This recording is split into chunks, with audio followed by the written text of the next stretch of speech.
સાબરકાંઠાની અંદર પશુપાલકોના ઉગ્ર વિરોધની અસર હવે વર્તાઈ રહી છે। આવતીકાલથી જ તેની અસર જે છે તે જોવા મળશે। સાબરકાંઠામાં આવતીકાલથી નહીં મળે અમૂલ બફેલો દૂધ। સાબરકાંઠા અને અરવલ્લી જિલ્લામાં 500 mlનું પાઉચ હવે નહીં મળે। સાબર ડેરીમાં દૂધનું પ્રોડક્શન અટકી પડ્યું છે। પશુપાલકોના આંદોલનથી આમ લોકોની મુશ્કેલીમાં વધારો થશે। સાબર ડેરીના માર્કેટિંગ ગ્રુપમાં તેની જાહેરાત કરવામાં આવી। દૂધ વિતરકોને દૂધ સ્ટોકમાં નથી તેવી સૂચના આપવામાં આવી છે। પશુપાલકો હજુ પણ પોતાની માંગ પર અડગ છે।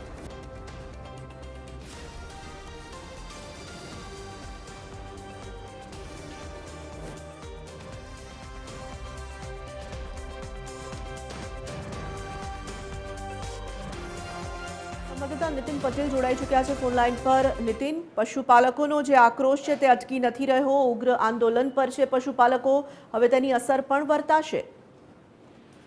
ચોક્કસથી વાત કરવામાં આવે તો ઉગ્ર આંદોલનની અસર જોવા મળી રહી છે। ગ્રામ્ય વિસ્તારમાં ઠેર ઠેર સાબર ડેરીના સત્તાધીશો સામે વિરોધ જોવા મળી રહ્યો છે અને જેને લઈને આ વિરોધની અસર ગ્રામ્ય વિસ્તાર ઉપરાંત હિંમતનગર શહેર વિસ્તારમાં પણ જોવા મળી રહી છે। ખાસ કરીને જે પ્રોડક્શન ડિપાર્ટમેન્ટ છે સાબર ડેરીનો, તેને એક જાહેરાત કરી છે ને જે બફેલો દૂધ આપવામાં આવતું હોય છે, વિતરણ કરવામાં આવતું હોય છે, તે દૂધ હવે સ્ટોકમાં ઉપલબ્ધ ના હોવાથી પશુપાલકોને આપવામાં આવે નહીં તેવી જાહેરાત કરવામાં આવી છે। જેના કારણે પશુપાલકો ઉપરાંત જે આમ લોકો છે તેમને ભારે હાલાકી પડશે, કારણ કે જે પશુપાલકો દૂધ ભરાવી રહ્યા છે તે બંધ છે અને જેના જ કારણે દૂધના વિતરણ વ્યવસ્થા ઉપર ભારે અસર પડી રહી છે અને આ જ કારણે સાબર ડેરી દ્વારા પ્રોડક્શન બંધ કરી દેવામાં આવ્યું છે, જેને લઈને આમ નાગરિકોની મુશ્કેલીઓ વધી છે।